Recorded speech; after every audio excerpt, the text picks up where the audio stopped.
오늘은 살아있는 믿음, 부활이라는 제목을 가지고 우리가 함께 같이 말씀을 나누겠습니다. 우리 말씀을 나누기 전에 우리 믿음으로 함께 같이 선포하도록 하겠습니다. 다 함께.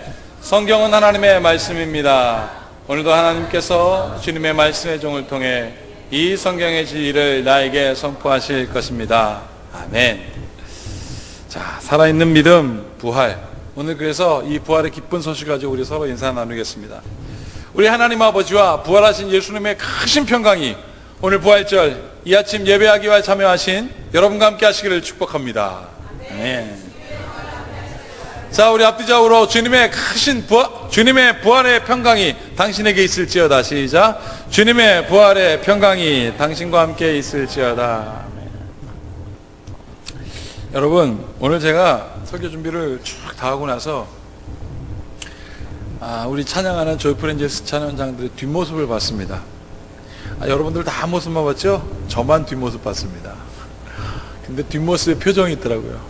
뒷모습에 우리 특별히 건영이 그 길지도 않은 머리가 계속 뒤에서 움직이는 걸 보면서 하나님, 건영이 참 어렵지만 힘들지만 그 교회 안에서 그리스도인으로 살아가는 애 아니겠습니까?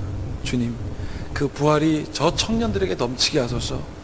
저들이 가는 곳곳마다 뛰고 하나님을 찬양하며 형식에 얽매이지 않고 예수 그리스도의 부활의 은혜로 자유를 누리는 사람들 되게 해주십시오. 막 기도가 나오더라고요. 여러분, 나는 이 부활로 인하여 나이와 환경과 여러 가지 조건에 관련 없이 하나님을 찬양하는 역사가 난 여러분들에게 있기를 축복합니다. 이거는 그것을 소망하는 자들이 해요. 여러분, 우리가 신앙 고백을 하지 않습니까? 전능하사 천지를 창조하신 하나님 아버지여, 이렇게 시작합니다. 이게 믿음의 고백인데 이 믿음의 고백의 정점에 뭐가 있는 줄 아십니까? 장사하여 음불의에 내리신 지 3일 만에 부활하신 주님을 내가 믿습니다. 그 신앙 고백의 정점이 딱 찍어진 다음에 다시 내려가는 게 아니에요. 그 다음에 어떻게 됩니까? 그 신앙 고백, 부활하신 예수님을 믿습니다라고 고백하고 그 신앙 고백의 맨 끝에 어떻게 끝납니까? 영원히 사는 것을 믿습니다. 부활의 정점은 영혼을 향하여 하나님께 쫙 나가는 것이 바로 우리의 신앙 고백입니다. 이 고백의 감격과 이 은혜가 여러분들의 있기를 축복합니다. 여러분, 제자들이 얼마나 신났을까요? 제가 제자들의 신나는 마음을 무엇으로 표현하면 좋을까 생각하다가 야구가 생각났습니다. 여러분, 야구의 백미가 어디냐면 9회 말 투아웃 만루였을 때, 그리고 타자가 나와서 만루 홈런을 딱 쳤을 때 그 야구가 얼마나 재미있는지 몰라요. 그런데 마지막 타자가 잘 치는 타자가 딱 쓰면 사람들이 어떤 마음이 드냐면 기대한답니다. 야, 제가 뭔가 치겠지. 최소한 안타를 치면 2점은 나는 거 아니에요. 근데 잘 치는 사람도 없는데 대타가 나온 거예요. 대타. 그러면 야구 선수들이 근심한답니다.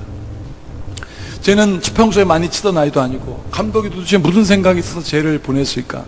그런데 그 근심 가운데 대타가 나와가지고 딱 쳤는데 넘어가잖아요. 그러면 유명하지도 않았던 그 대타 선수는 그 한 방 때문에 유명한 선수가 됩니다. 그 한 방 때문에 여러분, 그 1루, 2루, 3루 뛸 때 여러분 그 발걸음 여러분 한번 생각해 보십시오. 보통 그래서 그 뛰는 모습을 뭐라고 그러냐면 홈런이라고 그래요. 얼마 전에 우리 아들이 아빠 영어를 가르치는데 홈과 하우스를 비교해 달래요. 홈과 하우스. 그거 두 개 다 집 아니야? 제가 그랬습니다. 태준아, 홈으로 들어갈 때, 야구 선수들이 홈으로 들어갈 때 슬픈 표정으로 들어간 사람 있어, 없어? 없어요. 기쁜 표정으로 막 들어가지. 그때 제가 말로 없는 얘기를 했거든요. 말로 없는 치고 들어가는 선수들이 들어갈 때 어떡합니까? 그 선수가 말로 없는 치고 들어가면 모든 선수들이 나와서 때려도 안 아프잖아요. 그때는 옷을 찢어도 좋잖아요. 그럼 맞아도 좋잖아요. 그때는 모든 게 다 역전되는 겁니다. 근심이 다 깨진 거예요. 여러분, 부활이 뭔지 아십니까? 절망과 슬픔과 고통으로 예수님이 없어지고 이스라엘의 희망이 없어져서 절망으로만 가득 찼던 그들에게 예수님께서 오셔서 뭐라고 하셨습니까? 평강이 너희에게 있을지어다. 그때 그들에게 역전이 일어난 거예요. 부활이 일어난 겁니다. 그러니까 이들에게는 누가 때려도 아프지 않고 누가 옷을 찢어도 기쁘고 누가 아무리 절망 가운데 들어가게 하도 기쁨이 넘쳤던 부활의 발걸음을 살았던 홈런의 삶을 살았던 사람들이 바로 제자였습니다. 그 은혜가 오늘 이 시간 여러분들의 있기를 축복합니다.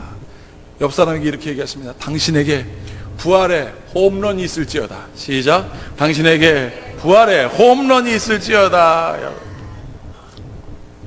여러분들의 발걸음이 근신 회사에서 이렇게가 아니라 홈런 친 사람처럼 건영이처럼 뛰는 거예요. 여러분, 예수님의 제자들이 예수님 만나서 변화된 게 있습니다. 구체적으로 변화된, 눈으로 봐서 변화된 게 있습니다. 뭔지 아세요? 표정이 변했습니다. 그들의 삶의 행동이 바뀌었어요.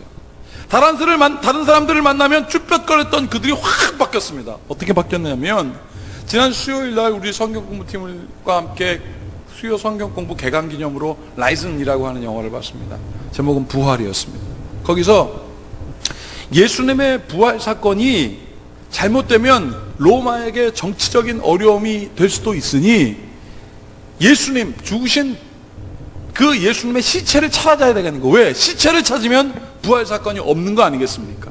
그래서 도대체 시체를 누가 찾아갔는가? 이 로마의 군인들이 관심이 많았어요. 그 중에 호민관이라는 사람에게 빌라도가 얘기합니다. 시체 찾아와. 안 그러면 유대인들이 말하는, 저 제자들이 말하는 부활은 진짜이게 되니까, 그러면 큰일 나니까 시체 찾아와. 모든 공동묘지에 있는 시체를 다 뒤져도 예수님의 시체를 찾을 수가 없었습니다. 그러다가 이런 얘기를 합니다. 예수님의 제자들이 시체를 훔쳐다가 예수님에게 들었던 부활 소식이 진짜라고 증명해야 되니까 시체를 훔쳐서 숨겨놨을지도 모르니까 예수님의 제자들 찾아와. 그 사람들의 진짜 논리가 딱 맞는 거예요. 이성적으로 말하면 예수님의 제자들이 이제 계속해서 이스라엘에 대한 희망을 얘기해야 되는데 주님의 부활을 소문내면 된다. 그러면 시체 훔쳐내는 수밖에 없다 이거죠. 그래서 예수님의 제자들을 찾아 나서기 시작합니다. 그 중에 한 사람 바돌로메가 저기 있다. 로마의 군인들이 그 문 앞에 가서 문을 팡 차고 꽉 열렸어요. 그럼 여러분 보통 어떻게 돼요? 군인들이 칼을 차고 문을 열고 내 이놈 그러면 깜짝 놀라야 되지 않습니까? 근데 부활하신 예수님 만나고 제자들이 변화된 게 뭐라고 그랬죠? 표정. 바돌로메가 그때 같이 보신 분들 있죠? 꽉 열었는데 바돌로메가 하나도 안 놀래요. 제가 그때 감정입이 확 되더라고요. 아, 진짜 저렇겠구나. 하나도 안 놀래요. 그리고 신문하는 장소로 들어가서 너 예수 어디다가 났어? 제대로 말하지 않으면 죽일 거야 라고 했는데 바돌로메가 뭐라는 줄 아십니까? 죽이세요. 나는 언제든지 죽을 각오가 되어 있습니다. 왜냐하면 나는 부활하신 예수님 만났거든요. 그러면서 부활하신 그 예수님 했던 얘기들을 막 얘기하니까 군인들이 들어와요. 갑자기 쫙. 아니. 가까이 갑니다. 너 자꾸 허튼 소리 할 거야? 그러면서 못을 탁 던져요. 이게 뭔지 아냐? 예수를 십자가에 박았던 못이다. 그러면서 그 쨍그랑 소리 나는 그 못을 들고 이 팔목을 급소를 팍 눌러요. 그러니까 바돌로메가 이럽니다. 이 팔목에 너도 못 박히고 싶어. 급소 얼마 아파요? 아니요.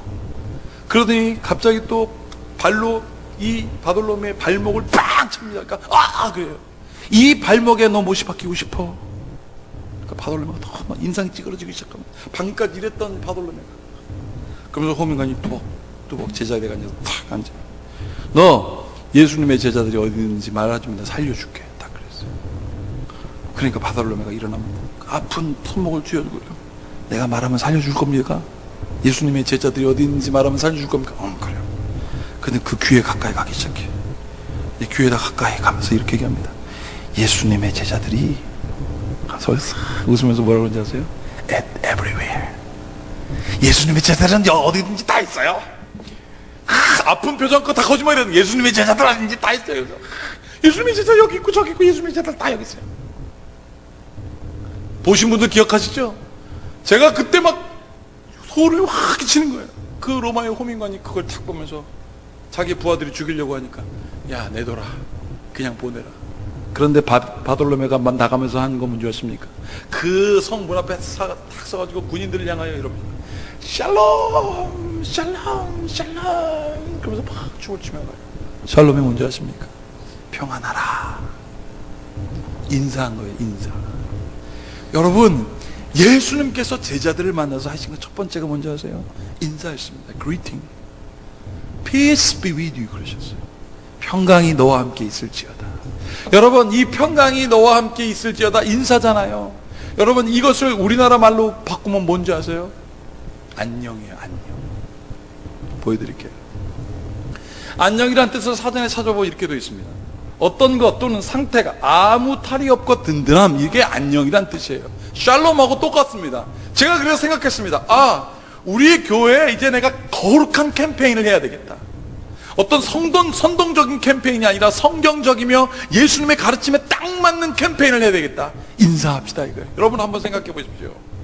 바돌로메가 그 사람들한테 평강이 있을지어다 라고 했을 때 예수님이 말씀했던 거 기억할 거 아니겠습니까? 너희들이 어디에 가든지 근심하지 말고 평강을 선포해라. 그 평강을 받아들이면 그 집에 평강이 있을 것이고, 아니면 그 평강이 너에게 돌아갈 것이다. 그 생각이 난 거 아니겠습니까? 그리고 안녕하고 인사한 게 샬롬이에요. 우리에게도 똑같은 거예요. 내가 그래서 우리 큰빛교회가 인사해야 되겠다는 거예요. 안녕이 뭔지 아세요? 안녕. 당신에게 아무리 탈이 없고 든든하길 바랍니다. 그때 안녕, 나도 안녕해. 그러면 그게 어떻게 돼요? 그냥 안녕해지는 거예요. 여러분들에게 아무 탈이 없는 일이 있기를 축복합니다. 안녕하세요. 오늘 교회에 오랜만에 그 영원이가 왔어요. 그 영화에서 제가 영화 주인공 아니에요. 포카혼타스. 그 인디안같이 생긴 애가 올라오는데 영원인 거예요. 그랬더니 제가 막 이렇게 뛰어오면서 목사님 안녕하세요. 근데 오늘 2부 예배 때 제가 이거 설교했거든요. 제가 안녕하세요, 제가 설교 듣고 했겠습니까? 그 안녕이 저한테 오면서 그래 영원아 안녕하세요 막 안아줬는데, 제가 여러분 이게 거짓말이 아니라 지난 화요일날 제가 페이스북 제 SNS 계정을 보는데 제 얼굴이 나와 있어요. 그래서 속으로 그랬어요. 아유 예수님 영원히 보고 싶어요. 내가 그랬거든요. 근데 제가 봤습니다. 얼마나 내가 행복하고 감사했는지. 사랑하는 여러분,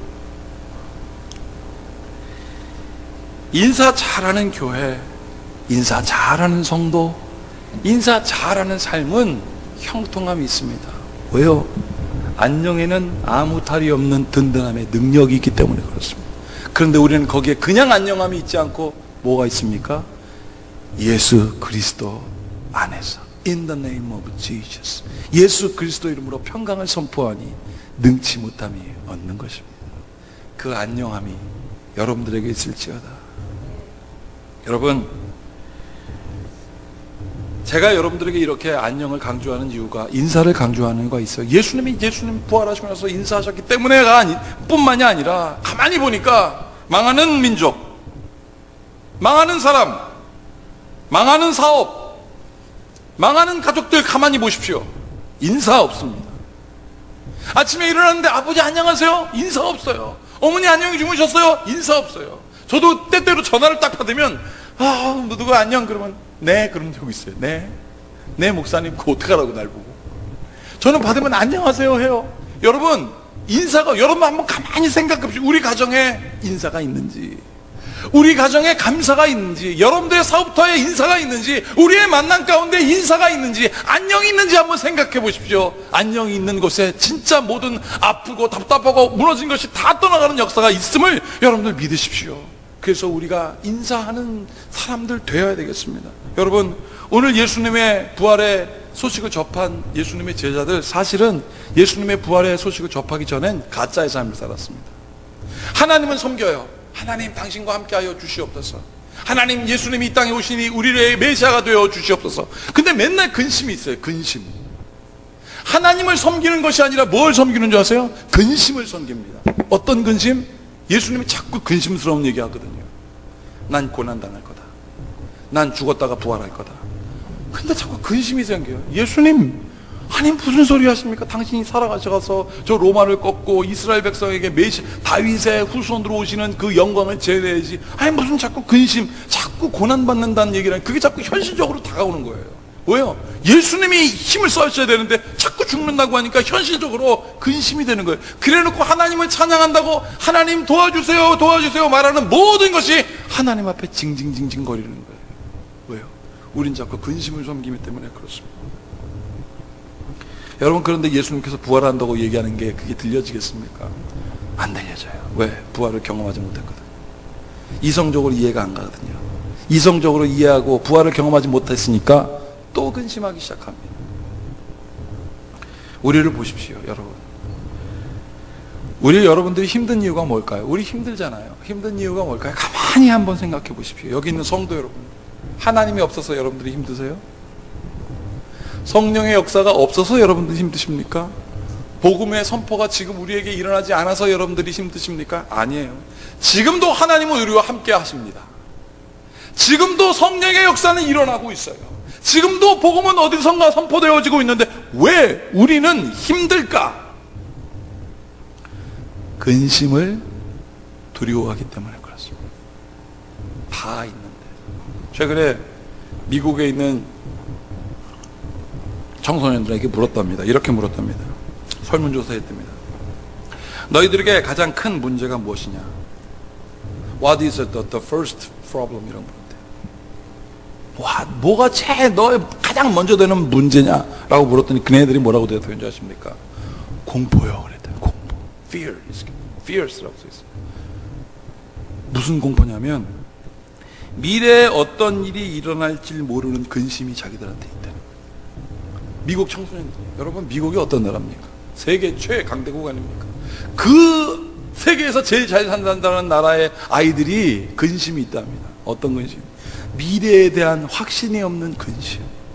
근심이 그들에게 가장 큰 공포였다는 거예요. 나는 그 이야기를 성경에서도 한번 찾아보길 원합니다. 성경에 이 청년 때에 많은 사람들에게 추앙받고, 야, 당신이 정말 멋진 청년이야, 이스라엘의 왕이 되죠 하고 부탁받은 사람이 있습니다. 구약에. 누구예요? 사울입니다. 초대 왕이 됐어요. 근데 그 사울은요 다 갖고 있었습니다. 성경을 보면요 잘생겼다 그랬습니다. 기도, 난 딱 보니까 사무엘 선지자가 보니까 다른 사람 어깨 위에 머리 위에 그의 어깨가 있다 그랬습니다. 얼마나 크고 잘생긴지 몰라요. 머리도 똑똑했다 그랬습니다. 통치하는 능력도 있다고 그랬습니다. 싸움도 잘한다 그랬습니다. 근데 그 다 갖고 있는 사울, 여러분 한번 생각해 보세요. 다 갖고 있는데 근심하고 황당한 것으로 근심합니다. 왜요?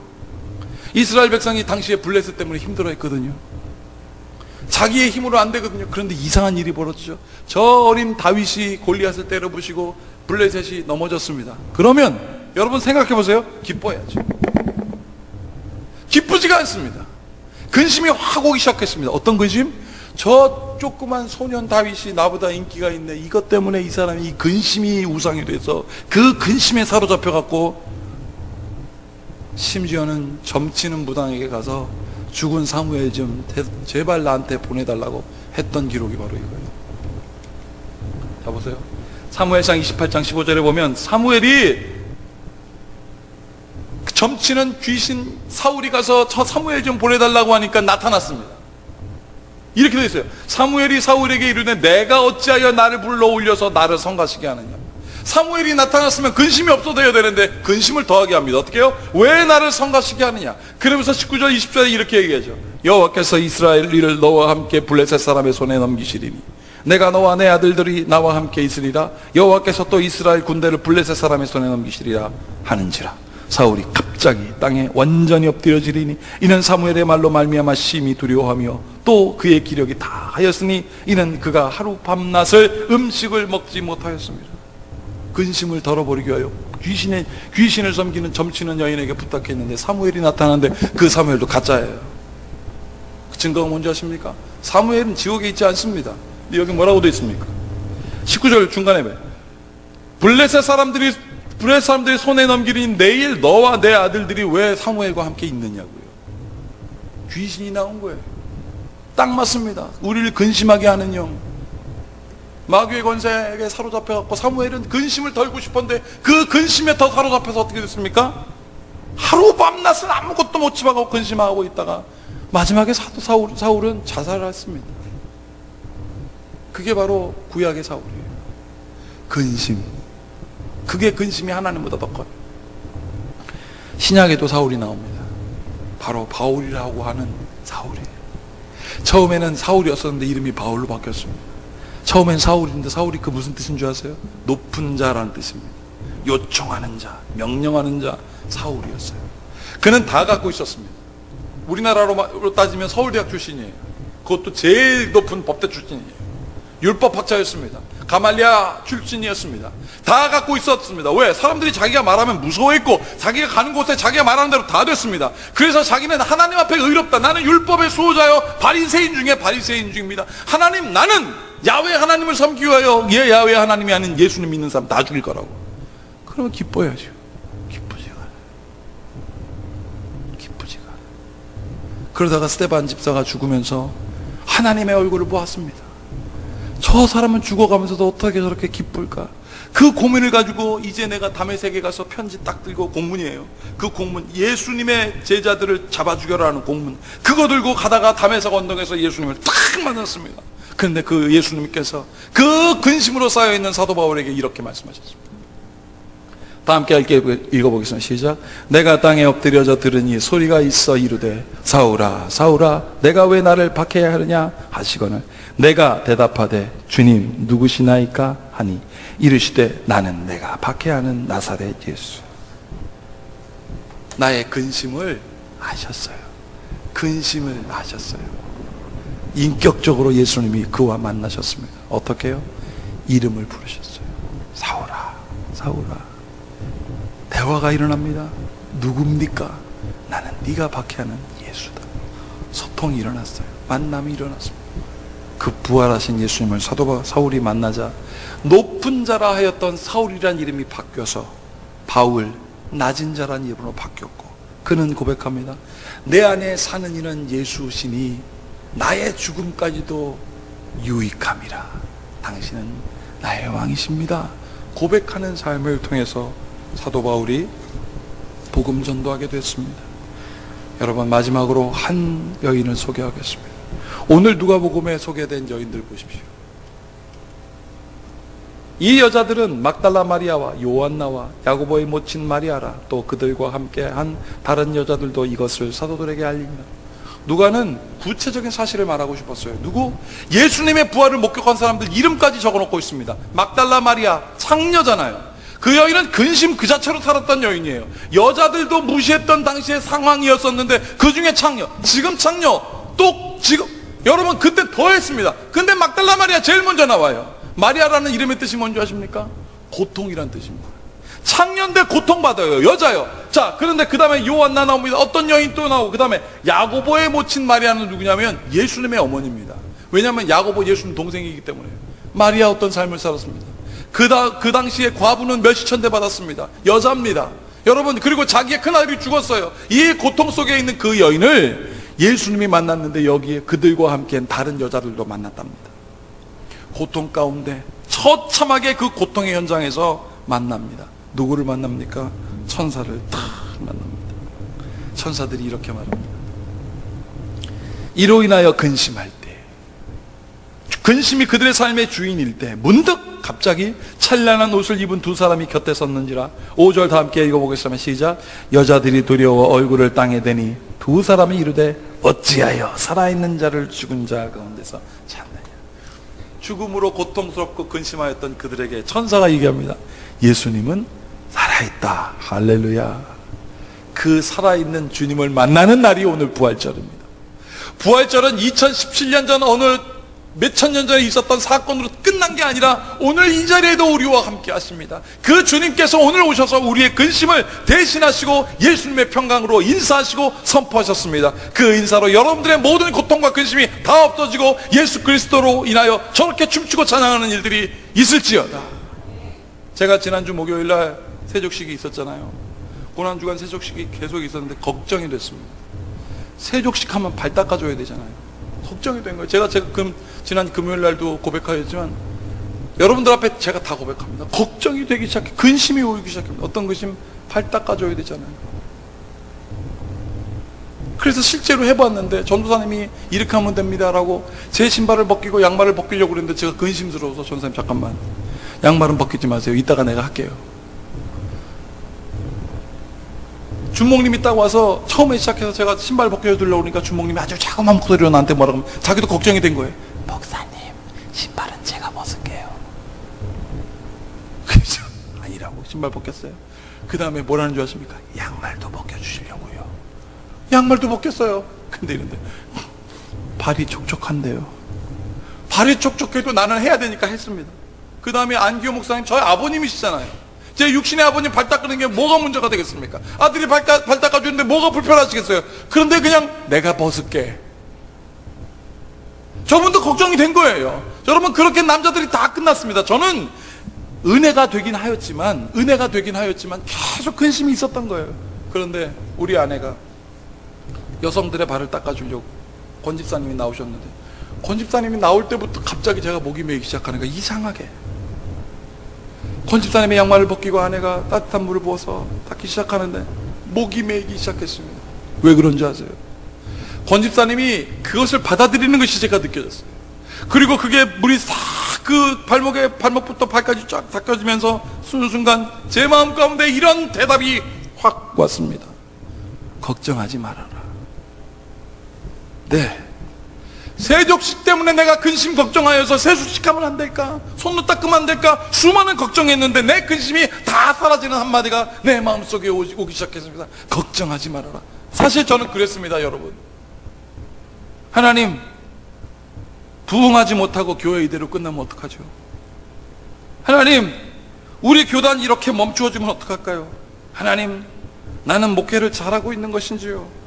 하나님, 왜 우리 교회 성도들의 삶엔 대박이 나지 않습니까? 하나님, 왜 남편을 위하여 기도하고 아내를 위하여 기도하고 자녀들이 범사에 잘 되기 위하여 저 구원을 위하여 그렇게 애타게 기도하는 그 응답을 하나님 해주지 않습니까? 라는 그 걱정이 세족식으로 다 담아져 있었는데 주님이 저한테 말씀하셨어요. 걱정하지 말아라. 사랑하는 여러분, 부활절을 통하여 우리에게 말씀하셨습니다. 여러분들에게도 주님 말씀하셨습니다. 걱정하지 말아라. 그리고 인사하는 거예요. 주님의 평강이 너에게 있을지어다.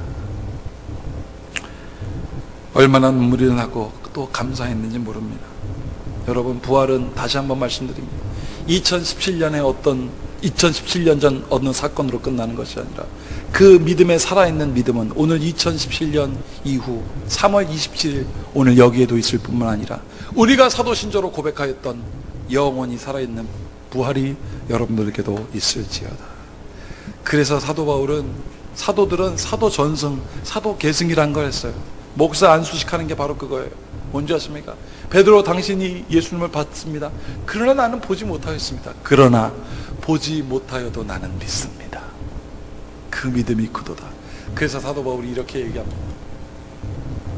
고린도서 15장 3절에서 11절이면 내가 받은 것을 먼저 너희에게 전하노니 이는 성경대로 그리스도께서 우리 죄를 위하여 죽으셨고 장사 지낸 바 되셨다가 성경대로 사흘 만에 다시 살아나사 게바에게 보이시고 12제자에게와 그 후에 500여 명 형제에게 일시에 보이셨나니 그 중에 지금까지 대다수는 살아있고 어떤 사람은 잠들었으며 그 후에 야고보에게도 보이셨으며 그 후에 모든 사도에게와 맨 나중에 만삭되지 못한 나 같은 내게도 보이셨느니라.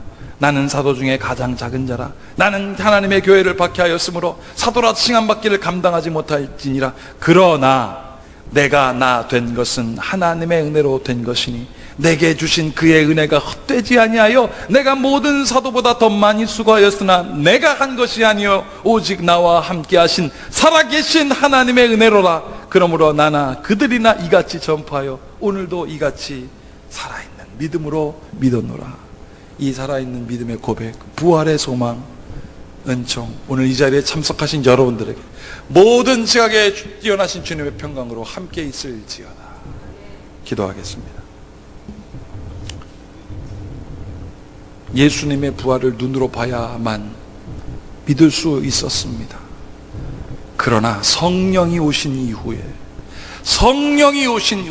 정말 예수님 말씀하신처럼 내가 너희와 영원히 함께 하신다는 그 말씀으로 살아있는 믿음으로 변하게 되었습니다. 주님, 우리 성도들 근심하지 말고 예수님이 나를 사로잡았음을 알고 진정 안녕하며 인사할 수 있는 예수님의 평강이 선포되는